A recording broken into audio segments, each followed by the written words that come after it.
샬롬. 하나님께서 오늘도 여러분에게 넉넉한 승리를 주실 줄로 믿습니다. 오늘 하나님께서 우리에게 주시는 말씀은 욥기서 2장 1절에서 13절까지 있는 말씀입니다. 고난 없는 세상이 있을까요? 시련 없는 인생이 있을까요? 정도의 차이만 있을 뿐 일생을 사는 동안 인간은 크고 작은 여러 시련과 환난을 만나게 됩니다. 피할 수 없습니다. 그런데 하나님을 믿느냐 안 믿느냐에 따라서 그 시련과 환난을 바라보는 관점은 극단적으로 다릅니다. 불신 속에서는 절망을 봅니다. 죽음을 봅니다. 그러나 하나님 안에서 성숙한 믿음으로 시련을 바라보는 사람들은 그 속에서 오히려 소망을 보죠. 오히려 하나님께서 계획하신 선한 역사를 믿음의 눈으로 바라봅니다. 그리고 하나님 앞에 기도하죠. 무엇보다 하나님께 너희 짐을 여호와께 맡기라, 너희 행사를 여호와께 맡기라. 하나님께 그 모든 시련과 환난을 맡겨드려서 믿음으로 넉넉하게 승리해냅니다. 여러분, 어느 편에 계시나요? 믿는 자들 가운데도 믿음의 성숙도에 따라서 시련과 환난을 바라보는 관점은 극단적으로 다릅니다. 믿음이 연약한 성도들은 어려운 일을 만나거나 시련을 만나면 크게 낙담합니다. 그리고 하나님을 등지기도 하고 교회를 떠나기도 하고 방황하는 삶을 살죠. 그러나 성숙한 믿음의 사람은 어려운 일을 만나고 스스로 감당하기 힘든 시련을 만나게 되면 하나님 앞에 나와 울며 불며 하나님을 의지하죠. 그리고 하나님의 뜻을 구합니다. 그리고 결국은 하나님께서 선하신 역사를 이루실 것이라고 하는 믿음을 가지고 오히려 하나님께 감사하고 하나님을 찬양하죠. 여러분, 어느 편에 계십니까? 어떤 순간이라도 여러분 낙심하지 말아야 될 것이고 하나님을 원망하지 말아야 될 것입니다. 하나님은 저와 여러분들의 아버지가 되십니다. 가장 좋은 것으로 복을 주시기를 원하시는 분이 하나님이십니다. 속단하지 말고 기다릴 수 있어야 될 것이며 기왕이면 하나님께 감사하면서 시련과 환난의 시간을 지나야 될 것입니다. 그래야 이 다음에 하나님께서 멋진 역사를 만들어 놓으셨을 때 부끄럽지 않게 될 것입니다. 하나님은 선하십니다. 우리를 향하신 하나님의 뜻은 완전하십니다. 하나님은 저와 여러분들을 통해서 아름다운 주의 역사를 나타내시고 실수하지 않으시는 분이십니다. 완전히 하나님을 의지하시는 저와 여러분들이 되어야 할 것입니다. 고난의 대명사 욥, 이 사람에게 불어닥친 시련과 환난은 아마 인간으로서는 감당하기 힘든 그런 순간이었습니다. 연쇄적으로 가진 모든 재산이 날아갔습니다. 아끼고 사랑하던 10남매가 장남의 집에서 생일 파티를 하는데 동풍이 불어서 집이 무너져서 압살을 해서 현장에서 직사해버리고 말았습니다. 이런 엄청난 그야말로 살인적인 시련이 욥에게 한꺼번에 몰아닥친 것입니다. 이때 욥의 모습을 성경은 우리에게 보여주십니다. 욥은 이 순간에 하나님을 엎드려 예배하죠. 여러분, 성경을 보세요. 20절 말씀을 보면 1장 20절입니다. 욥이 일어나 겉옷을 찢고 머리털을 밀고 땅에 엎드려 예배하며 이렇게 되어 있습니다. 어떻게 이렇게 예배할 수 있을까요? 여러분, 성도된 저와 여러분들의 사명은 어떤 순간에든 환경을 초월해서, 상황을 초월해서, 조건을 초월해서 하나님을 예배하도록 불러내신 사람들인 것을 여러분 다시 한번 마음속에 새길 수 있기를 바랍니다. 우리는 예배자입니다. 어떤 순간에도 예배합니다. 어떤 상황 속에서도 하나님을 예배해야 되는 하나님의 사람들입니다. 욥이 모델입니다. 이 같은 상황 속에서도 그는 예배했다. 하나님 앞에 엎드렸어요. 그러면서 정말 주옥 같은 고백을 합니다. 21절 22절 말씀입니다. 이르되 내가 모태에서 알몸으로 나와 싸운즉 또한 알몸이 그리로 돌아가올지라 주신 이도 여호와시오 거두신 이도 여호와시오니 여호와의 이름이 찬송을 받으실지니이다 하고 이 모든 일에 욥이 범죄하지 아니하고 하나님을 향하여 원망하지 아니하니라. 아멘. 위대합니다.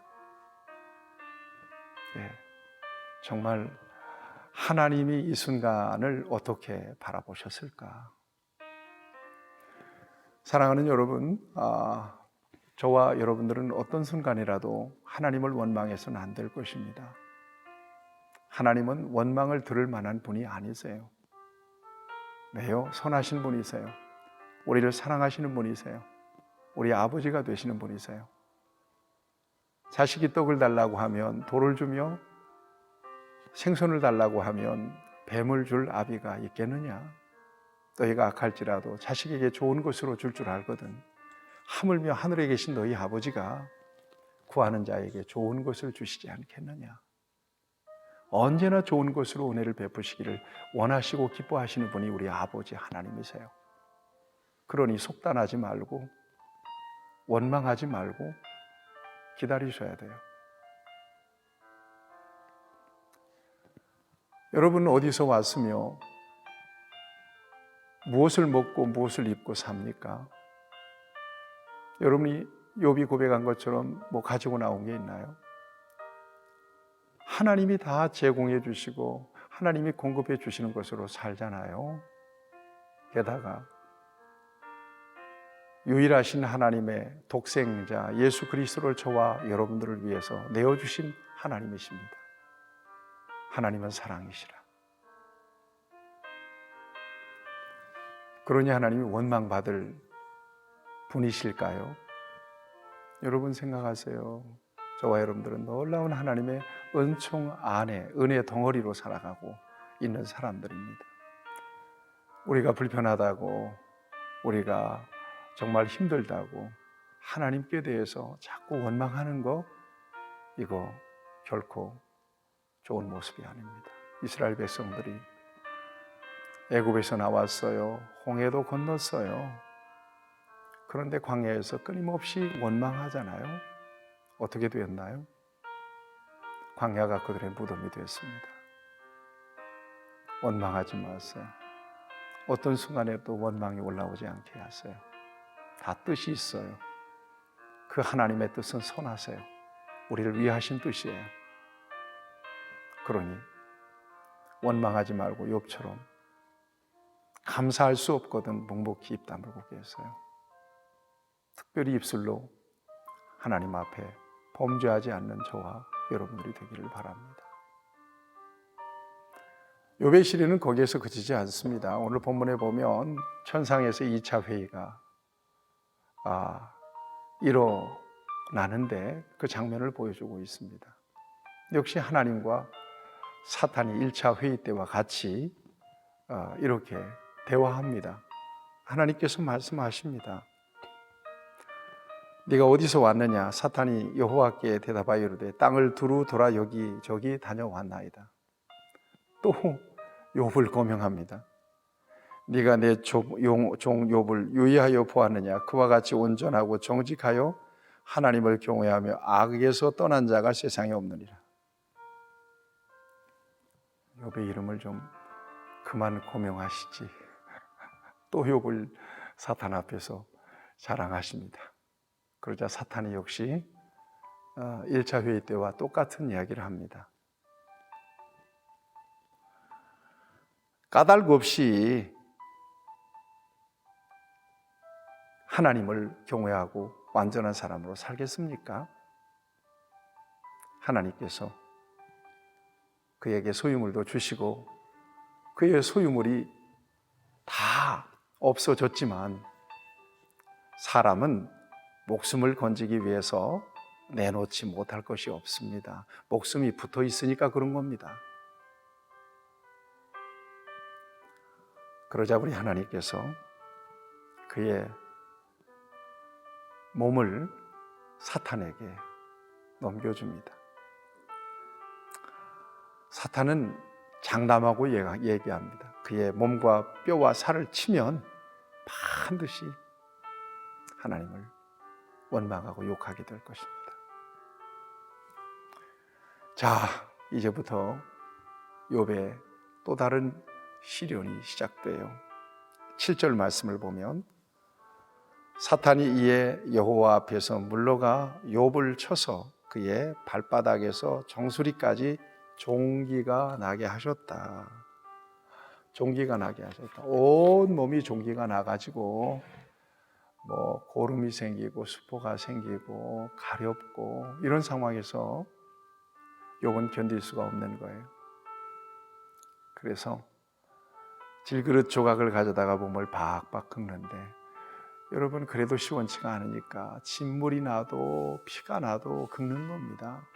그리고는 제 가운데 앉아 있는 겁니다. 여러분 그 모습을 상상해 보십시오. 여러분 욥의 아내가 그 모습을 바라볼 때 정말 고통스러운 것입니다. 욥의 아내는 욥과는 조금 다릅니다. 어떻게 하나님께서 이러실 수 있나? 그래서 남편인 욥에게 아주 극단적인 제안을 합니다.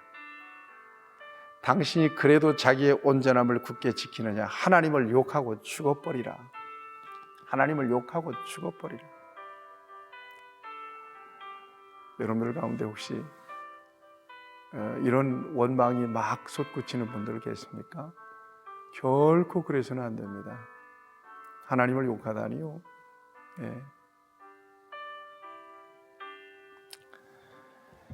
이때 욥이 10절에서 2장 10절에서 또 위대한 고백을 해요. 그가 이르되 그대의 말이 어리석은 여자의 말 같도다. 우리가 하나님께 복을 받았은즉 화도 받지 아니하겠느냐 하고 이 모든 일에 욥이 입술로 범죄하지 아니하니라. 하나님께 복을 받았으니 화도 받을 수 있지. 그러면서 여러분 정말 세상에 감당할 수 없는 사람이에요. 욥은. 이때 사탄의 표정은 어땠을까요? 이 모습을 바라보는 하나님의 표정은 어떻을까요? 뭔가 이렇게 여러분 그려지지 않습니까? 여러분 하나님 입장에서 욥의 이 같은 고백을 그런 상황 속에서 듣는다고 생각해 보세요. 얼른 가서 안아주고 싶겠지 않습니까? 사탄의 입장에서는요. 얼마나 속이 상하겠습니까? 예수 믿는 저와 여러분들 어떤 상황 속에서도 하나님 앞에 감사하고 찬송할 수 있어야 되는 것은 궁극적으로 하나님의 이름과 하나님의 승리를 나타내야 되기 때문에 그렇습니다. 원망하지 말아야 돼요. 하나님께 오히려 감사할 수 있어야 돼요. 그런 놀라운 승리가 여러분에게 있기를 축복합니다. 11절 이하에 보면 욥의 세 친구들 빌닷, 소발, 엘리바스가 멀리서 친구가 어려움을 겪고 있다 하는 소식을 듣고 서로 약속해서 왔습니다. 욥의 집 앞까지 왔는데 욥의 모습을 보니까 알아볼 수가 없는 거예요. 여기 보니까 12절에 보니까 눈을 들어 멀리 보매 그가 욥인 줄 알기 어렵게 되었으므로 이렇게 되어 있잖아요. 그러자 이 참 좋은 친구들이에요. 소리내서 통곡하면서 옵니다. 어떻게 저 친구가 저렇게 되었을까? 그리고는 옵니다. 너무나 처참한 모습이에요. 그리고는 13절을 보면 욥 앞에서 세 친구가 말도 못하고 말 한 자리 꺼내보지도 못하고 7일 동안이나 침묵하면서 욥의 고난을 함께 위로합니다. 함께 느낍니다. 사랑하는 여러분, 어떤 어려움이 있더라도 하나님은 피할 길을 내시는 분이십니다. 우리가 감당할 시험 밖에는 우리에게 허락하지 않으시고 시험 당할 즈음에 피할 길을 내시는 하나님이십니다. 과정입니다. 고난은 변장한 축복이라고 하는 말도 있습니다.